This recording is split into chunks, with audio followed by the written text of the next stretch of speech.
Salut mes amis, Balongi, les vainqueurs et tous qui se dit vainqueurs au nom de Jésus-Christ de Nazareth, par la puissance du Saint-Esprit, je vous salue. Et c'est dans la joie que je suis avec vous pour cette nuit de Pâques. Et Jésus-Christ est mort et ressuscité. Il est mort à la croix de Golgotha ressuscité à cause de toi, à cause de moi. Et c'est dans la joie que je suis là pour bénir et sanctifier le nom de Dieu Tout-Puissant, parce qu'avant tout, il est le seul, c'est lui le Créateur, c'est lui l'Alpha et l'Oméga. Si on est là, vivant, c'est grâce à lui. Et je sanctifie son nom, je le glorifie et j'invite sa puissance et que son règne puisse régner, son règne plutôt puisse descendre et régner dans sa vie, dans ma vie, et que dans ta vie et dans ma vie, et afin que nous puissions toujours glorifier son nom, nous puissions toujours vivre dans la joie, nous puissions toujours vivre dans la sanctification et dans la droiture, parce que Dieu nous recommande cela. Et je suis vraiment touché pour ce moment, afin que nous puissions ensemble écraser le mal, écraser l'ennemi, ton ennemi, et on doit le mettre par terre parce que nous avons cette capacité. Et la clé pour le mettre par terre, c'est être en connexion avec notre Sauveur par la puissance du Saint-Esprit, que le sang de Christ qui a coulé à la croix de Golgotha puisse toujours nous purifier, puisse toujours être là comme notre combat, comme notre bouclier, afin que aucun espace ne soit franchi, aucun espace ne soit agressé par l'ennemi.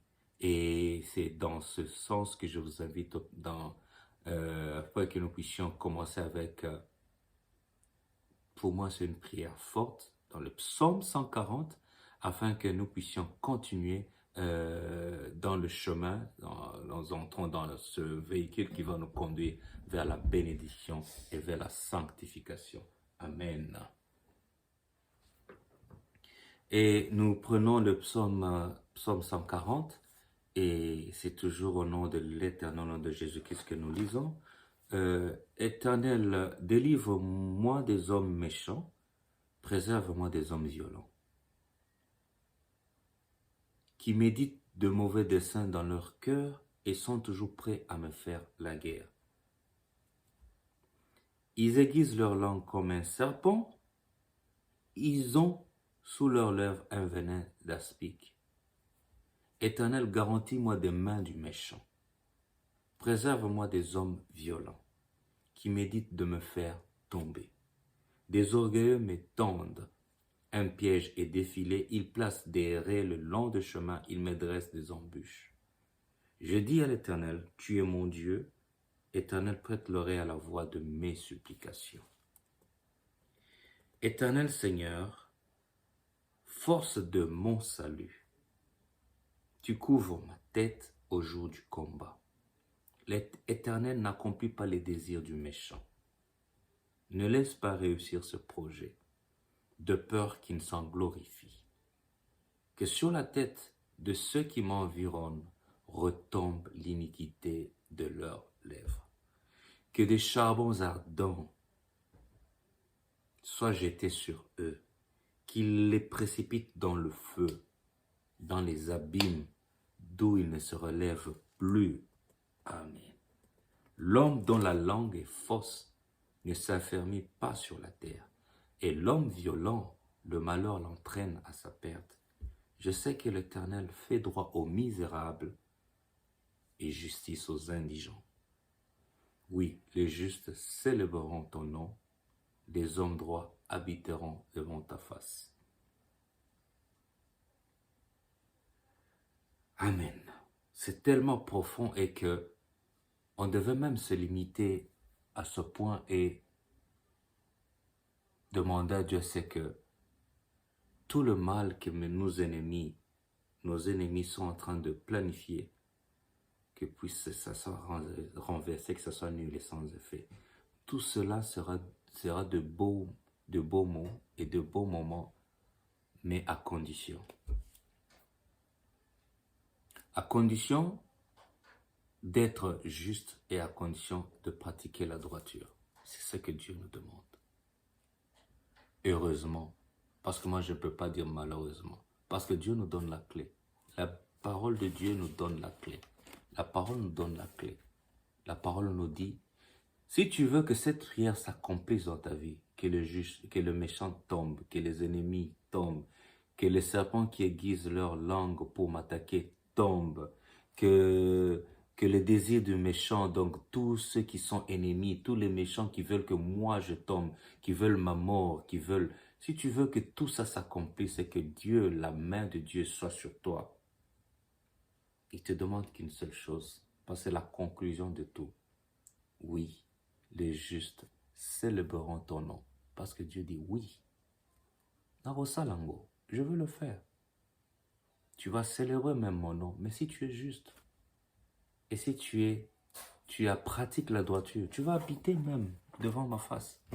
Tu seras avec moi devant ta face. Donc, à côté le mal, je veux me tenir devant Dieu, devant ta face, à condition d'être juste.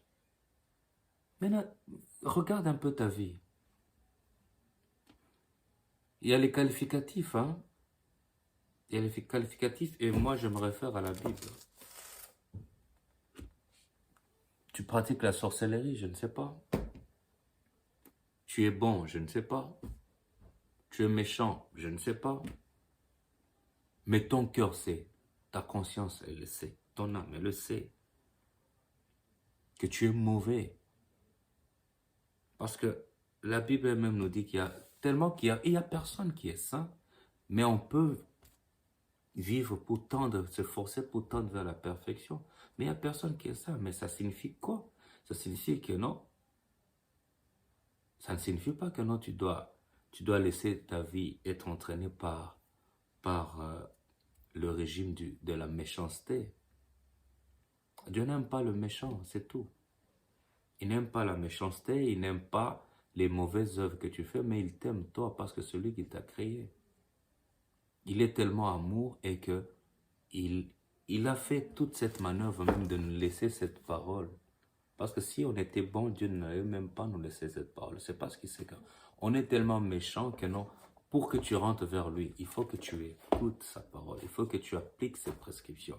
Alors, pour mieux appliquer ses prescriptions, il faut mieux connaître sa parole et savoir ce qu'il veut. Dieu veut que tu fasses le bien sur terre. Dieu veut que tu aimes ton prochain. Dieu veut que tu fasses du bien à ton prochain. Dieu veut que tu pratiques le bien. Regarde-toi dans ta vie, depuis que tu es né jusqu'à ce jour, combien de fois tu pratiques le bien? Et pratiquer le bien, ça vient du cœur.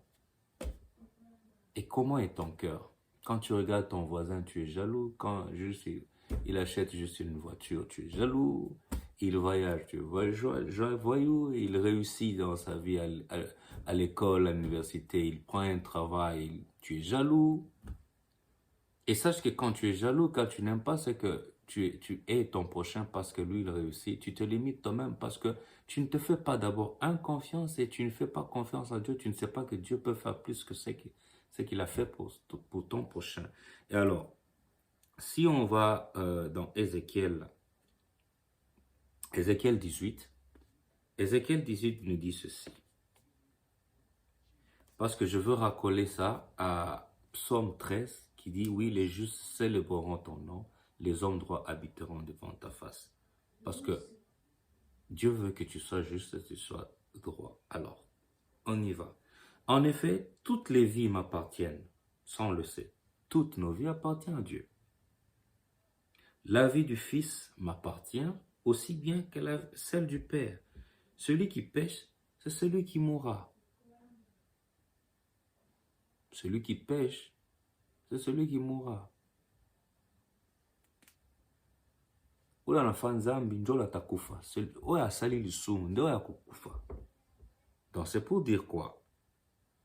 Selon moi, selon ce que moi je comprends de ça, et j'espère que vous allez adhérer à ça peut-être, parce que je suis sûr, j'ai la foi que c'est l'Esprit Saint qui me parle aussi. Oh, ici à réclamation, papa na zalaki ndoki, donc yango ndevi na ezo simbate. C'est bien beau. Maman na zalaki ndumba, yango ndevi bino le pe komika kindumba. Oh, votre père était sorcier, c'est pour ça que votre vie ne marche pas. Oh, donc ta vie, c'est le sang de vos parents qui est en train de bouillonner dans vous. C'est pour ça que votre vie ne va ressembler qu'à votre Père. Et quelle est la solution? La solution est dans la Bible. Celui qui pêche, c'est celui qui mourra. Mon père a péché, moi je n'ai pas péché. Celui qui est parti signer ses pactes avec le diable, moi je ne l'ai pas fait. Celui qui n'a pas été juste, moi je fais de mon mieux pour être juste.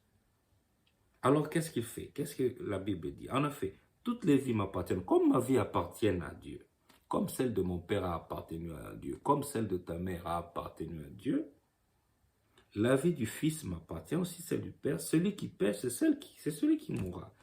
Alors, cet esprit de réclamation-là, elle est là. Elle est en train de dire que non, ok, tu as même peur, tu te dis que non. Si je suis comme ça, c'est parce que mes parents. Arrête d'abord cette condamnation. Je te demande, commençons d'abord par ça. Ne te sous-estime pas parce que ta vie appartient à Dieu. Ta vie appartient à Jésus-Christ de Nazareth. Ta vie est contrôlée par le Saint-Esprit. Supposons en revanche, Ézéchiel 18, 14, supposons en revanche qu'un homme ait un fils qui voit tous les péchés commis par son père. Il les voit mais refuse d'agir de la même manière. Il ne mange pas sur les montagnes et ne lève pas les yeux vers les idoles de la communauté d'Israël. Il ne déshonore pas la femme de son prochain. Il n'exploite personne, ne prend pas de gages, ne commet pas d'extorsion. Il n'envie pas les choses des autres, il est à l'aise. Donc, même si tu as ton avion, il ne va pas chercher à ce que, comme j'utilise de mon pouvoir pour prendre ou bien entrer dans la sorcellerie, pour récupérer ça, récupérer tes étoiles et tout ça, je n'en vis pas. Je n'extorque pas ce qui t'appartient. Donc, je ne touche pas à ta vie, à ta dignité, parce que j'ai l'amour en moi, parce que je crains Dieu. Donc, il donne son pain à celui qui a faim et couvre d'un habit celui qui est nu. Il ne s'en prend pas aux malheureux, il n'exige pas d'intérêt, il ne cherche pas à faire du profit. Il respecte mes règles et suit mes prescriptions. Celui-là ne mourra pas à cause des fautes commises par son père. Il vivra. Arrêtons de nous compliquer la vie parce que la solution de ta vie, c'est dans la parole, c'est dans la Bible. Ayez le temps de lire. C'est Ézéchiel 18, 18, on peut prendre 18, 17. Il ne s'en prend pas aux malheureux, il n'exige pas d'intérêt, il cherche pas à faire ça. Il respecte ses règles et suit mes prescriptions. Celui-là ne mourra pas à cause des fautes commises par son père, il vivra. Tu ne mourras pas à cause des fautes commises par tes parents, par ton père. Tu vivras. Si tu pratiques la justice, si tu es droit vis-à-vis de Dieu, si tu partages ton pain, si tu respectes les prescriptions qu'on te donne par Dieu, que ce soit par cette parole, que ce soit à travers de ses serviteurs. Donc, en gros, ce que Dieu te demande, c'est d'abord d'obéir à sa parole, de respecter sa parole, ses prescriptions, de suivre le chemin qu'il te donne, de ne pas te dévier, de ne pas chercher de ne pas ouvrir tes propres portes pour que tu crées la haine, la jalousie, de ne pas pratiquer le mal, l'amour de l'argent, la sorcellerie, l'impudicité, l'ivrognerie. Donc tu es accro à toutes ces histoires, la drogue et tout ça. Arrête ça. Tu es un meurtrier, tu es un démon. Arrête ça. Tu es un démon vivant. Stop cela. Et Dieu te demande juste d'accepter qu'il est là, de te repentir et afin que tu sois juste devant sa face. Et pour que tu sois juste, il faut laisser le mal. C'est la Pâque. Jésus-Christ est mort à cause de nos péchés. Et ne prenons pas ce péché en train de faire afin de blesser notre Saint-Esprit, afin d'étouffer notre Saint-Esprit, afin de faire mal à l'amour de Christ pour nous. Et Ézéchiel 18, 21 nous dit, si le méchant renonce à tous les péchés qu'il a commis, si tu renonces à tous les péchés, d'abord tu es méchant, moi je suis méchant. Méchant, c'est parce que je n'ai pas respecté la parole de Dieu. Personne n'est saint. Donc, si le méchant est toi et moi, comme on est des méchants, d'abord on accepte on est des méchants et on demande pardon à Dieu. Enlève l'orgueil. Ok? Si le méchant renonce à tous les péchés qu'il a commis, s'il respecte toutes mes prescriptions et applique toutes avec S, hein, côté à mon côté. Donc, s'il respecte toutes mes prescriptions, il faut poser la question à Dieu. Quelles sont les prescriptions? Zambé, il est toujours dans la Bible. Les prescriptions qu'il a données. Si on peut couper court, Jésus-Christ nous dit seulement, tu aimes Dieu au-dessus de toute chose. Ton Créateur, tu l'aimes au-dessus de toute chose. Et puis tu pratiques l'amour. Il n'y a que ça. Aime ton prochain comme toi-même. Finish. Ce n'est plus la loi de Moïse où on te demandait ne mange pas ceci, ne mange pas cela, ne mange pas tout, parce que la parole de Dieu nous dit tout ce qui entre, que ce soit la parole, que ce soit le physique, tout ce qui entre, ce n'est pas un problème, c'est tout ce qui ressort. Ok? Donc, le grand problème avec nous, c'est qu'on n'a pas l'amour. Tout ce qui se passe sur cette terre, c'est le manque d'amour. C'est vrai que non, ça peut être un message si simple, tout le monde connaît, mais on ne pratique pas l'amour. Si tu as l'amour, jamais tu feras du mal à quelqu'un. Jamais tu vas envier l'autre. Jamais tu vas jalouser l'autre. Jamais tu vas envier sa femme ou son mari. Jamais tu vas essayer de lui jeter le mauvais sort, le mbasu, côté le poison, kotongaye, koloba du mal de lui. Donc tu ne l'aimes pas. Et quand tu fais ça, ça se résume, tu es méchant. Et quand tu es méchant, tu es loin de la face de Dieu. Et tout le mal que tes parents ont fait, ça va encore, ce sont des portes qui vont, cette malédiction va te suivre. Et tu vas continuer comme ça. Et tu vas pleurnicher, tu vas dire que non, Nzambingai, parents de Basalaka Mabe, et moi je n'arrive pas à m'en sortir. Mais parce que tu es ta propre porte du malheur. Alors, est-ce que je prends plaisir à voir le méchant mourir? Déclare le Seigneur, l'Éternel. N'est-ce pas plutôt à le voir changer de conduite et vivre? Dieu veut te voir changer de conduite et tu vivras. C'est le message d'aujourd'hui, le petit message que j'avais pour lui. Change de conduite et tu vivras.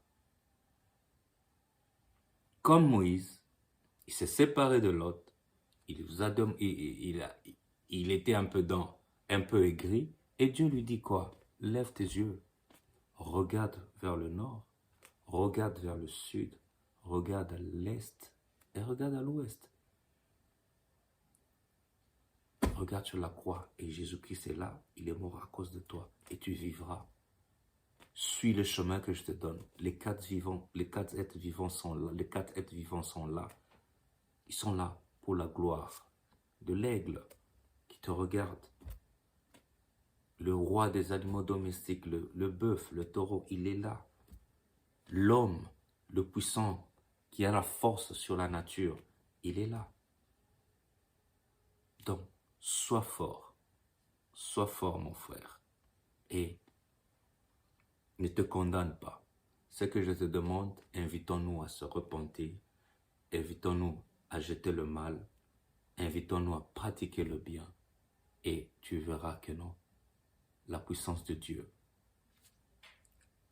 la grâce de Dieu, sa miséricorde, va nous accompagner et on sera comme des colonnes bâties dans l'église de Dieu, dans le ciel.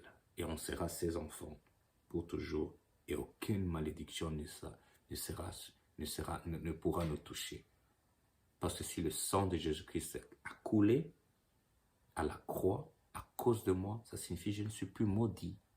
Et si je ne suis plus maudit, donc ça signifie que je n'ai plus droit à une erreur de regarder derrière pour que je sois salé comme la femme de Lot. Non, je ne regarde plus derrière, mais je regarde devant. Je regarde devant et je vais avancer avec la puissance de Dieu. Et je sais qu'avec Dieu, tout est impeccable. Donc, soyons bénis et joyeuse fête de Pâques. Regardez vos cœurs, regardons nos cœurs Et s'il y a du mal, repentons-nous et soyons toujours bénis et aimons toujours la parole de Dieu. Soyez bénis. Amen. Amen. Amen.